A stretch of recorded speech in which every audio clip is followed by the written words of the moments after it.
जय श्री कृष्णा। आज इस अंक में हम जानेंगे कि इस देवता के वचन पूरा करने के लिए भगवान श्री कृष्ण ने आधी रात को जन्म लिया था। जानेंगे जन्माष्टमी पर कृष्ण जन्म की कथा। वर्ष 2025। श्री कृष्ण ने द्वापर युग में जन्म लिया था। पंचांग के अनुसार कृष्ण ने भाद्रपद की कृष्ण पक्ष की अष्टमी तिथि रोहिणी नक्षत्र में जन्म लिया था। भागवत पुराण के अनुसार विष्णु अवतार में उन्होंने चंद्रदेव को वचन दिया था कि वे उनके प्रकाश में आधी रात को ही जन्म लेंगे। श्री कृष्ण चंद्रवंशी हैं, इसलिए चंद्रदेव को उनका पूर्वज माना जाता है। श्री कृष्ण ने कंस का वध करने के लिए द्वापर युग में जन्म लिया था। तो आइए जानते हैं श्री कृष्ण की जन्म कथा। भगवान श्री कृष्ण के जन्म को जन्माष्टमी के रूप में मनाया जाता है। पंचांग के अनुसार हर साल भाद्रपद के कृष्ण पक्ष की अष्टमी तिथि को जन्माष्टमी का त्यौहार मनाया जाता है। भागवत पुराण सहित कृष्ण के जन्म की कथा कई पुराणों में मिलती है। भागवत पुराण के अनुसार श्री कृष्ण का जन्म अष्टमी तिथि की मध्यरात्रि में हुआ था। श्री कृष्ण के भक्तों के मन में अक्सर यह सवाल आता है कि भगवान श्री कृष्ण का जन्म आखिर आधी रात में ही क्यों हुआ था। तो आइए जानते हैं इसका रहस्य। अगर यह वीडियो पसंद आए तो चैनल को सब्सक्राइब और वीडियो को लाइक शेयर अवश्य करें। भगवान श्री कृष्ण का जन्म द्वापर युग में रोहिणी नक्षत्र में हुआ था। इस दिन बुधवार था। श्री कृष्ण ने भाद्रपद के कृष्ण पक्ष की अष्टमी तिथि को मध्यरात्रि में जन्म लिया था। इसका कारण यह था कि श्री कृष्ण चंद्रवंशी थे। चंद्रवंशी होने का अर्थ है कि कृष्ण जी के पूर्वज चंद्रदेव थे, जबकि बुध चंद्रमा के पुत्र माने जाते हैं। इसलिए श्री कृष्ण ने चंद्रवंश में पुत्रवत जन्म लेने के लिए कृष्ण को बुधवार का दिन चुना। भागवत पुराण में लिखी जन्म कथा के अनुसार भगवान श्री कृष्ण ने रोहिणी नक्षत्र में जन्म लिया था। रोहिणी चंद्रदेव की प्रिय पत्नी और नक्षत्र भी है। वहीं अष्टमी तिथि को माता शक्ति का प्रतीक माना जाता है। इस कारण से भगवान श्री कृष्ण को शक्ति स्वरूपा और परब्रह्मा कहा जाता है। भगवान श्री कृष्ण संपूर्ण ब्रह्मांड को स्वयं में समेटे हुए हैं। पौराणिक कहानियों के अनुसार भगवान श्री कृष्ण ने रात्रि काल में इसलिए जन्म लिया था क्योंकि चंद्रमा रात्रि के समय संपूर्ण जगत को प्रकाशमान करता है।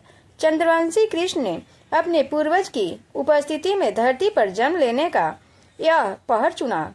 इस कारण से जन्माष्टमी के व्रत को चांद निकलने के बाद और उनके दर्शन करने के बाद ही पूर्ण किया जाता है।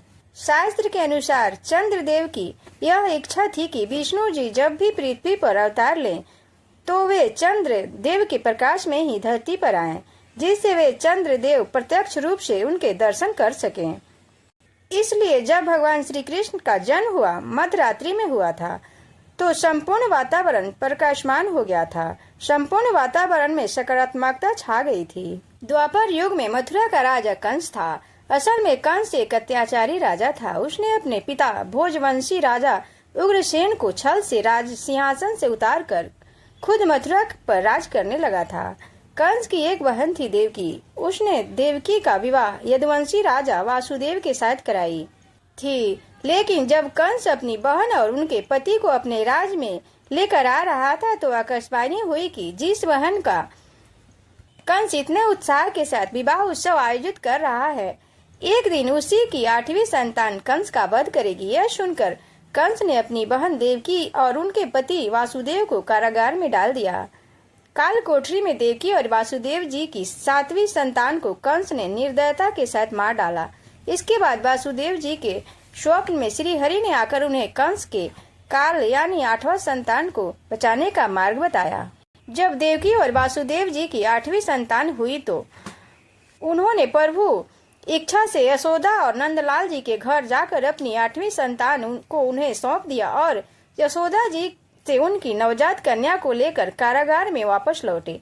जब कंस को अपनी बहन की 8वीं संतान होने की सूचना मिली तो वह उस संतान को मारने के लिए काल कोठरी में आया। लेकिन जैसे ही उसने उस कन्या को हाथ में लेकर मारने की कोशिश की, बच्ची उनके हाथ से उछलकर हवा में एक देवी के रूप में प्रकट हुई। यह देवी कोई और नहीं बल्कि एक योग माया थी। आगे चलकर श्री कृष्ण को यशोदा जी और नंदलाल जी ने पाला और श्री कृष्ण ने मथुरा आकर कंस का वध करके सभी लोगों को उनके अत्याचारों से मुक्त कराया।